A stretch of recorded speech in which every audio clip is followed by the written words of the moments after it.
De zon schijnt, de dagen worden langer. Je krijgt zin om weer de woestijn in te gaan.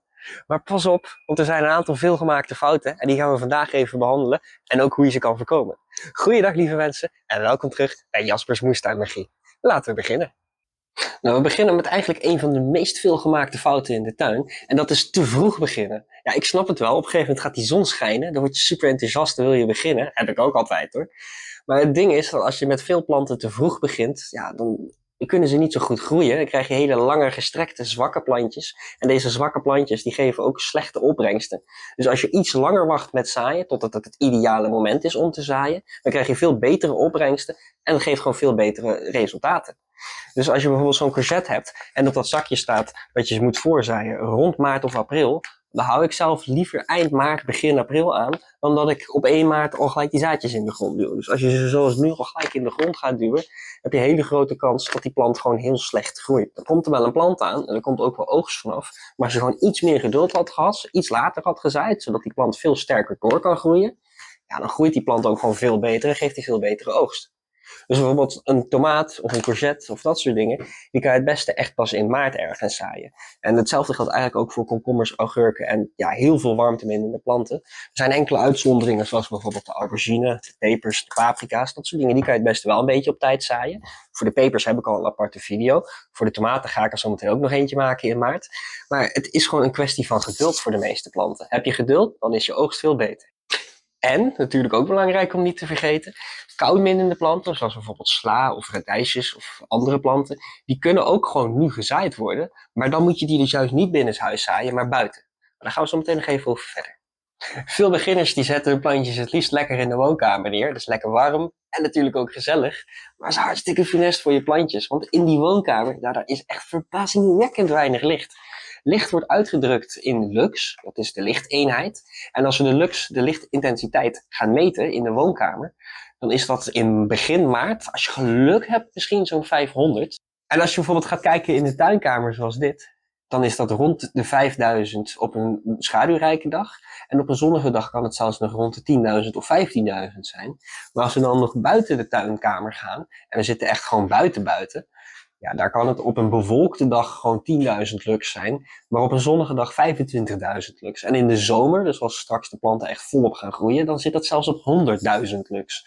Dus als je in je woonkamer op een ja, schaduwrijke plek je plantjes neerzet, en het is daar misschien 100 lux aan licht, dat is in verhouding echt gewoon niks.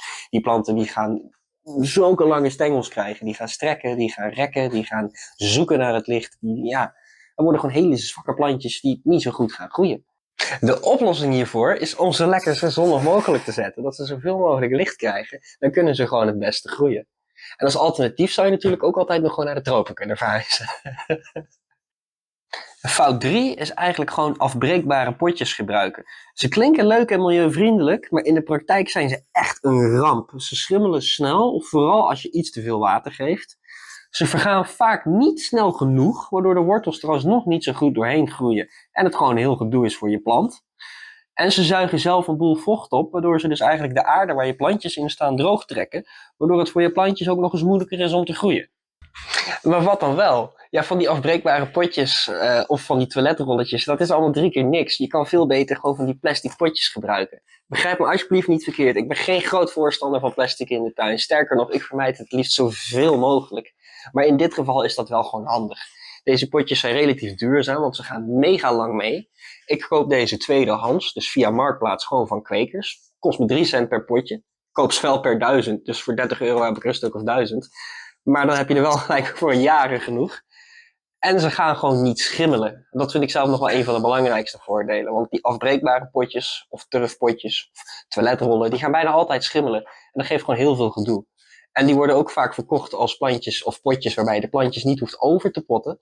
Maar in mijn ervaring gaan die wortels er helemaal niet goed doorheen, waardoor je ze dus alsnog moet overpotten. Dus als je toch al moet gaan overpotten, gebruik dan een potje waarbij je tenminste geen schimmel hebt. Ja, de meeste mensen die geven de planten uit liefde eigenlijk gewoon veel te veel water. En natuurlijk leuk bedoeld, maar als je zoveel water gaat geven, dat is eigenlijk helemaal hartstikke niet goed. Dat moet je niet doen.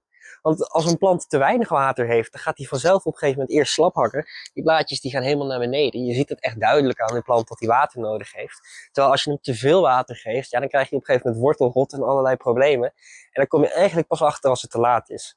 Dus wacht je te lang met water geven, dan geeft die plant dat aan.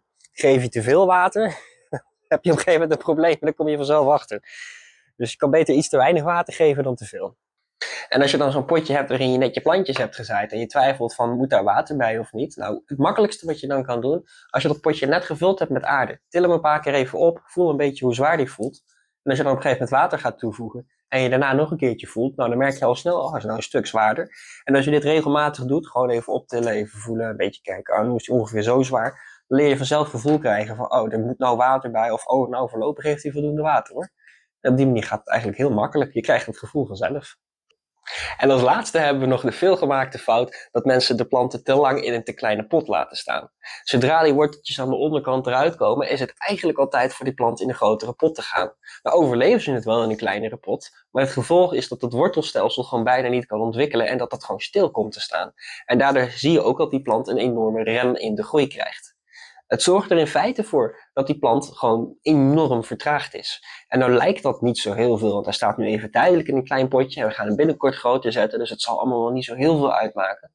Maar daar is veel onderzoek naar gedaan en het blijkt dat de groei van een plant accumulerend is. En dat betekent dat als je jouw plant aan het begin in een slechtere pot zet, dat dat ook heel lang nog effect heeft op de plant. Zelfs als jij die plant dus in de volle grond zet, naast een broertje of zusje wat op hetzelfde moment gezaaid is, maar regelmatig in een grotere pot is gezet, dan zal je zien dat de plant die groter is gezet aan het einde van het seizoen, tomaten die zaaien ongeveer in maart, als de oogst tot december doorloopt, nou dan heb je toch al 6 maanden kunnen oogsten.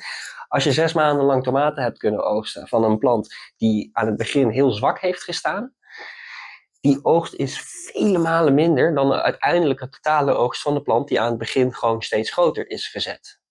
En aan het begin denk je van ja, maar het maakt bijna geen verschil. Ze zien er nog bijna hetzelfde uit. Maar iedere week dat die planten groeien, merk je dat steeds meer en meer en meer. En daarom aan het einde van het seizoen merk je dat pas het meeste. En daarom valt het voor de meeste mensen bijna niet op. Maar als je je planten groter zet, zo jong mogelijk, dan doen ze het gewoon vele malen beter. En daar is gewoon heel veel onderzoek naar gedaan.